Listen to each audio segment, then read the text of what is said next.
வேண்டும் வேண்டும் நீதி வேண்டும் பாதுகாப்பு வேண்டும் வேண்டும் வேண்டும். ஒரு பிரதம மந்திரி, மக்களால் தேர்ந்தெடுக்க பிரதம மந்திரி அவைக்கு வரதுக்கு ஏன் பயப்படுறாரு? ஊடகங்களை பார்த்து பேசுறது அவர் பயப்படுறாரு. ஏன்னா நீங்க கேள்வி கேட்பீங்க, அவைக்கு வர ஏன் பயப்படுறாரு? நாங்க கேள்வி கேட்போம். திமுகவை சேர்ந்த எம்பி பார்த்திபன் இன்னைக்கு அவைக்கே வரல. ஆனா அவரும் சஸ்பெண்ட் செய்யப்பட்டிருக்காரு. திராவிட முன்னேற்ற கழக எம்பி பார்த்திபன் அவர்கள் அவைக்கே இன்று வரவில்லை. அப்படிப்பட்ட ஒருவரை அமளியில ஈடுபட்டார் என்று சஸ்பெண்ட் செய்கிறார்கள் என்றால் அவங்க கேள்வி கேட்பவர்களை சஸ்பெண்ட் பண்ண வேண்டும், அவ்வளவுதான். அப்போ ஆளுநர் மற்றும் முதல்வர் ரெண்டு பேரும் சந்திக்க போறாங்களா? நாற்காலியில உட்கார்ந்து இருந்த விஜயகாந்த் அவர்கள் திடீர்னு சாய பதறி போய் நிர்வாகிகள் பிடிச்சிருக்காங்க.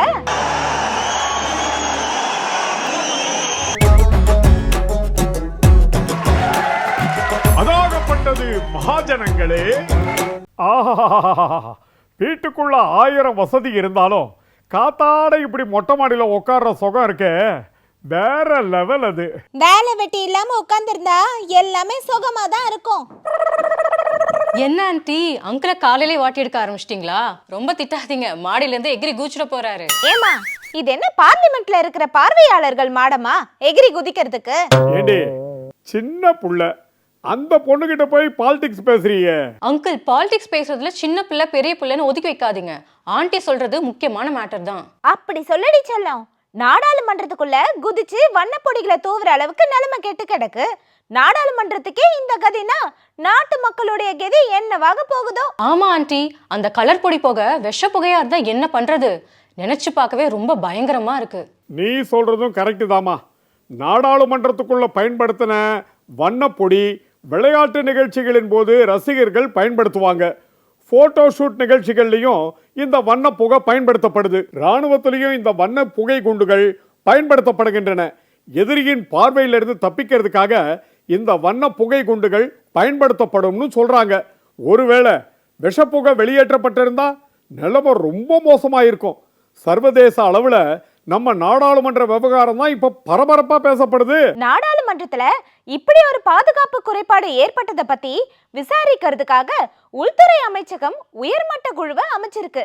அதே நேரத்துல இந்த பாதுகாப்பு குறைபாடு பத்தி விவாதிக்கணும்னு காங்கிரஸ் நாடாளுமன்ற உறுப்பினர் நோட்டீஸ் கொடுத்திருக்காங்க. மக்களவை காங்கிரஸ் தலைவர் ஆதிர் ரஞ்சன் சௌத்ரி இந்த சம்பவத்தை பத்தி பேசுறப்ப, நாடாளுமன்றத்துல பாதுகாப்பு குறைபாடு உள்ளதை இது காட்டுது.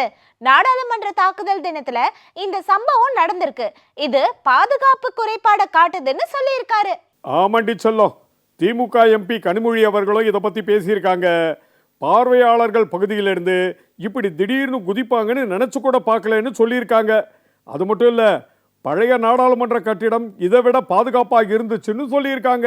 முன்ன அங்க இருக்க மக்கள் பிரதிநிதிகளாவது பாதுகாப்பாக இருக்கக்கூடிய அளவிற்கு நாட்டுடைய பாதுகாப்பு இருந்தது.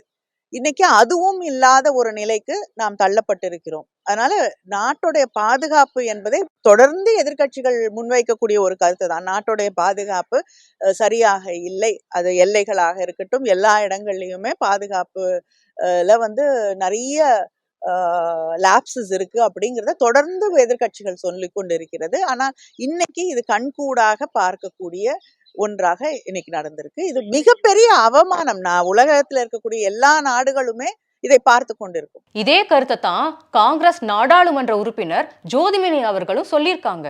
1000 கோடி ரூபாய் செலவுல கட்டின புதிய நாடாளுமன்ற கட்டிடம் ஏதோ சினிமா தியேட்டர் மாதிரி இருக்கு. பழைய நாடாளுமன்ற கட்டடத்துல இருந்த பாதுகாப்பு அம்சங்கள் இதுல எதுவுமே இல்லவே இல்லைன்னு சொல்லியிருக்காங்க. பார்வையாளர் மாடம் பழைய பார்லிமெண்ட்ல பாத்தீங்கன்னா நல்ல ஹைட்ல இருக்கும். இங்க பார்வையாளர் மாடம் ரொம்ப பக்கத்துல இருக்கு. ஏன்னா இந்த நாடாளுமன்றமே எப்படின்னா ஒரு பெரிய ஹை ப்ரொஃபைல் சினிமா தியேட்டர் மாதிரி தான் இருக்கும். இதுல ஒரு இந்த மாதிரி ஒரு பளபளன்னு பார்லிமெண்ட் பணத்தை கொட்டுனதுல ஆடம்பரத்துல காட்டின ஒரு அக்கறைய இவங்க பாராளுமன்றத்துடைய பாதுகாப்பு காட்டலன்னு என்னால உறுதியா சொல்ல முடியும். கரெக்டா தானே சொல்லியிருக்காங்க. ஏற்கனவே 2001வது வருஷம் நாடாளுமன்ற கட்டிடம் தாக்கப்பட்டுச்சு. அதே தினத்துல திரும்பவும் தாக்குதல் நடத்த போறதா ஒரு மிரட்டலும் இருந்துச்சு. அப்படி இருந்தும் பாதுகாப்பு விஷயத்துல போதுமான கவனத்தை பாஜக அரசாங்கம் செலுத்தலையே. ஆண்டி, இதுலயே அரசியல் பேசுறீங்க? அரசியல் பேசாம எப்படிமா இருக்க முடியும்? நாட்டின் ஆன்மா மாதிரியான பகுதி நாடாளுமன்றம். 2001வது வருஷம் நாடாளுமன்றத்தில் தாக்குதல் நடந்தப்பவும் பாஜக தான் ஆட்சி பண்ணுச்சு, இப்பவும் பாஜக தான் ஆட்சி பண்ணுது. ஆமாங்க, அமெரிக்கா மற்றும் கனடாவின் குடியுரிமை பெற்றுள்ள காலிஸ்தான் தீவிரவாதியும் நீதிக்கான சீக்கியர் அமைப்பின் தலைவருமான குர்பத்வந்த் சிங் பன்னு சில நாட்களுக்கு முன்னால மிரட்டல் விடுத்திருந்தாரு. ஞாபகம் இருக்கா? என்ன மிரட்டல் ஆண்டி? பிரதமர் மோடி தன்னை கொலை செய்ய முயற்சிப்பதாகவும் இதனால நாடாளுமன்றத்து மேல டிசம்பர் 13ஆம் தேதி தாக்குதல் நடத்தப்படும்னு சொல்லியிருந்தாரு. இதுக்கப்புறம் நாடாளுமன்றத்துக்கு பாதுகாப்பு பலப்படுத்தப்பட்டுச்சு. அப்படி இருந்தும் இந்த சம்பவம் நடந்திருக்கு. இந்த சம்பவத்துல நாடாளுமன்றத்திலே 4 பேரும் வெளியில ஒருத்தரும் கைது செய்யப்பட்டிருப்பதா செய்தியில பார்த்தேன். இவங்க எல்லாரும் சிக்னல் அப்படிங்கிற ஆப் மூலியமா தொடர்புல இருந்தாங்களாமே. ஆமாமா, இதுல இன்னொரு விஷயமும் இருக்கு. மனோரஞ்சிதன் உள்ளிட்ட 4 பேரும் நாடாளுமன்றத்தில் இந்த சம்பவத்தை செஞ்சப்போ மணிப்பூர் விஷயத்துக்கு நீதி கேட்டும் வேலையில்லா திண்டாட்டத்தை பற்றியும் குரல் எழுப்பியிருக்காங்க. மக்களோட பிரச்சனையை இந்த மத்திய அரசாங்கம் காதில் வாங்க மாட்டேங்குது அப்படின்னும், அதனால தான் நாடாளுமன்றத்துக்கு உள்ளேயே குதிச்சு மக்கள் பிரச்சனையை பற்றி கோஷம் எழுப்பி கவனத்தை ஈர்த்திருக்காங்க அப்படின்னு சில அரசியல் விமர்சகர்கள் சொல்றாங்க. விவசாயிகள் போராட்டங்களையும் மணிப்பூர் உள்ளிட்ட மக்கள் பிரச்சனைகளையும் பற்றி பாஜக அரசாங்கம் கையாண்ட விதத்தின் விளைவுதான் இது அப்படின்னு கூட விமர்சனங்கள் வந்துகிட்டே இருக்கு. இதுல பாஜக எம்பி ஒருத்தர் கொடுத்த பரிந்துரை கடிதத்தை வச்சுதான் இந்த சம்பவத்தில் ஈடுபட்ட ஒருத்தர் நாடாளுமன்றத்துக்குள்ள வந்திருக்காருன்னு சொல்றாங்களே. ஆமா, மைசூரு மக்களவையின் பாஜக எம்பி பிரதாப் சிம்ஹா பரிந்துரையில தான் மனோரஞ்சிதம் அப்படிங்கிறவரு பார்வையாளரா வந்திருக்காரு. இவர் ஏற்கனவே பழைய நாடாளுமன்ற கட்டிடத்துக்கும் பார்வையாளரா வந்திருக்கிறாராம். இதுல என்ன கூத்துனா, அந்த பாஜக எம்பி இந்த நபரை நேர்ல பார்த்ததே இல்லைன்னு சொல்றதுதான். என்ன, நேர்ல பார்க்காத ஒருத்தருக்கு லெட்டர் கொடுத்திருக்காரா? ஆமாமா, அப்படிதான் சொல்றாங்க. இந்த விவகாரத்துல உண்மையான பின்னணி என்ன அப்படிங்கிறத பத்தி நாட்டு மக்கள் தெரிஞ்சுக்க ஆவலா இருக்காங்க. இதை வலியுறுத்தி தான் காங்கிரஸ் உள்ளிட்ட எதிர்க்கட்சிகள் நாடாளுமன்றத்தில் விவாதம் நடத்தணும்னு கேட்டிருக்காங்க. ஆனால் இதுக்கு அனுமதி தரப்படலை. இதனால் ஏற்பட்ட அமளியால் நாடாளுமன்றத்தில் 2 அவைகளும் ஒத்திவைக்கப்பட்டிருக்கு.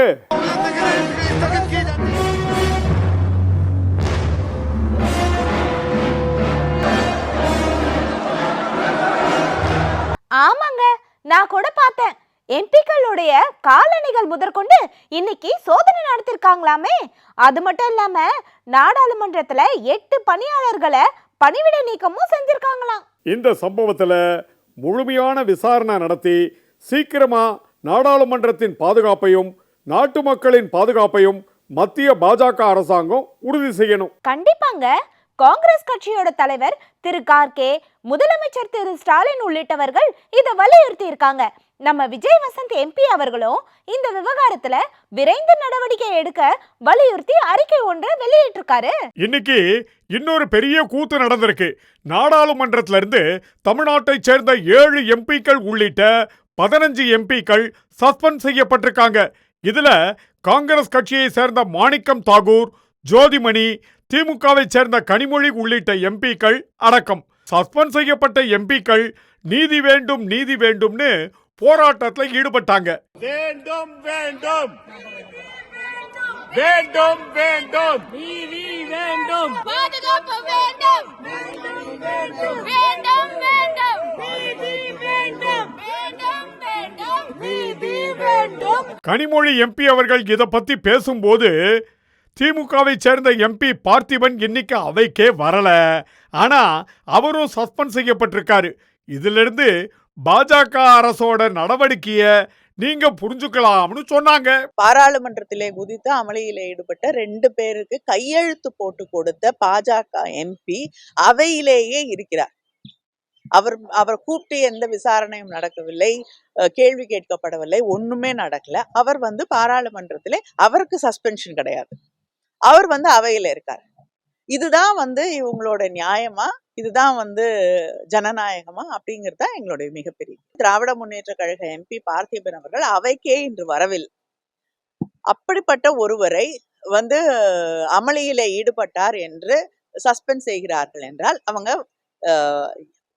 எதிர்க்கட்சியில இருக்கக்கூடிய ஒரு 10-15 பேரை சஸ்பெண்ட் பண்ணணுங்கிறது தான் அவங்களுடைய எண்ணமே தவிர உண்மையிலேயே யார் மீது தவறு இருக்கிறது இல்லை அப்படிங்கறதெல்லாம் எந்த கணக்கிலையும் எடுத்துக்கொள்ளவில்லை. கேள்வி கேட்பவர்களை சஸ்பெண்ட் பண்ண வேண்டும், அவ்வளவுதான். இத பத்தி ஜோதிமணி எம்பி அவர்கள் என்ன சொல்றாங்கன்னு இப்ப கேட்போம். ஒரு பிரதம மந்திரி, மக்களால் தேர்ந்தெடுக்க பிரதம மந்திரி அவைக்கு வரதுக்கு ஏன் பயப்படுறாரு? ஊடகங்களை பார்த்து பேசுறதுக்கு அவர் பயப்படுறாரு. ஏன்னா நீங்க கேள்வி கேட்பீங்க.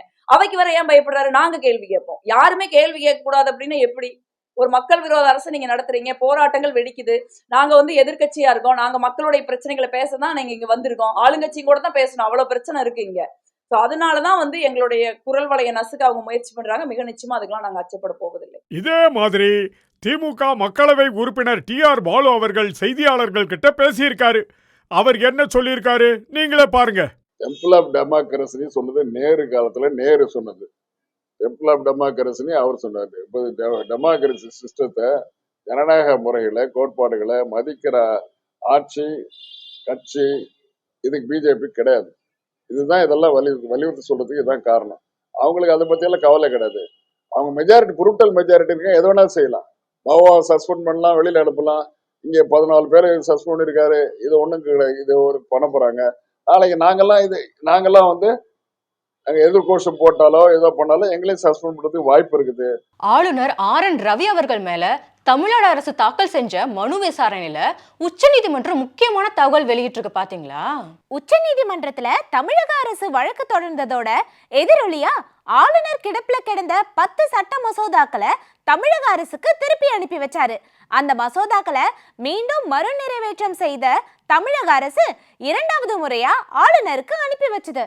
ஆனா அந்த மசோதாக்களை ஆளுநர் குடியரசுத் தலைவருக்கு பரிந்துரை செஞ்சுட்டாரு. இதனால கூடுதல் மனு ஒண்ணு தமிழ்நாடு அரசு மூலமா தாக்கல் பண்ணப்பட்டிருக்கு. இதுல உச்சநீதிமன்றம் கருத்து தெரிவிச்சிருக்கா? ஆமாண்டி செல்லம், தலைமை நீதிபதி இதை பத்தி பேசும்போது நிலுவையில் உள்ள மசோதாக்களுக்கு ஒப்புதல் அளிப்பதில் தமிழக முதல்வருக்கும் ஆளுநருக்கும் இடையிலான இந்த பிரச்சனையில ஒவ்வொரு முறையும் உச்சநீதிமன்றம் தலையிட வேண்டும் என ஆளுநர் எதிர்பார்ப்பது ஏன் அப்படின்னு கேள்வி எழுப்பினாரு.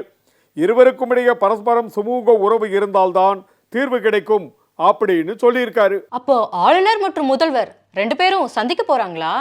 ஆளுநர் தரப்பில் இருந்து முதல்வருக்கு அழைப்பு விடுக்கப்பட்டதாகவும் மிக்ஜாம் வெள்ள பாதிப்பு பற்றி ஆய்வு செய்ய மத்திய குழு வந்திருக்கிறதுனால உடனடியாக சந்திக்க முடியவில்லை அப்படின்னு முதல்வர் தரப்புல இருந்து சொல்லப்பட்டதா தகவல் கிடைச்சிருக்கு. மத்திய குழு தமிழ்நாடு அரசு எடுத்த முன்னெச்சரிக்கை நடவடிக்கையை பாராட்டியதா கூட கேள்விப்பட்டேன். பாஜக உள்ளிட்ட எதிர்க்கட்சிகள் தான் இந்த இயற்கை பேரிடர் விஷயத்துல தேவையில்லாத அரசியல் பண்ணிட்டு இருக்காங்க. மனித தவறு இல்லாத விஷயத்துல கூட அரசியல் பண்றாங்க. ஆனா நாடாளுமன்றத்துல பாதுகாப்பு கொடுக்க தவறிய விஷயங்கள்ல அரசியல் பண்ணக்கூடாதுன்னு சொல்றாங்க. எல்லாம் அப்படித்தான். வரப்போற 2024 நாடாளுமன்ற தேர்தல் இவங்களுக்கு கண்டிப்பா பதிலடி கொடுக்கும். தேமுதிக பொதுச் செயலாளரா பிரேமலதா விஜயகாந்த் தேர்ந்தெடுக்கப்பட்டிருக்காங்களாமே, கேள்விப்பட்டீங்களா? ஆமாண்டி செல்லம், தேமுதிக தலைவர் கேப்டன் விஜயகாந்த் உடல்நலம் சரியில்லாம மருத்துவமனையில் அனுமதிக்கப்பட்டிருந்தாரு. சிகிச்சை முடிஞ்சு வீட்டுக்கு வந்ததுக்கு அப்புறம் தேமுதிக செயற்குழு பொதுக்குழு கூட்டம் நடந்திருக்கு.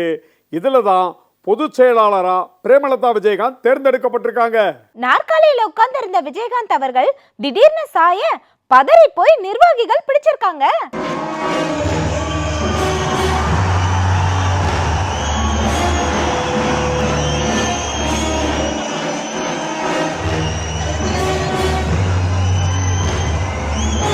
சரி ஆண்டி, இந்த வீட்டோட தலைவர் அங்கிளா இல்ல நீங்களா? ஐயோ, ஏமா இப்படி வீட்டுக்குள்ளேயே பாலிடிக்ஸ் பண்ற?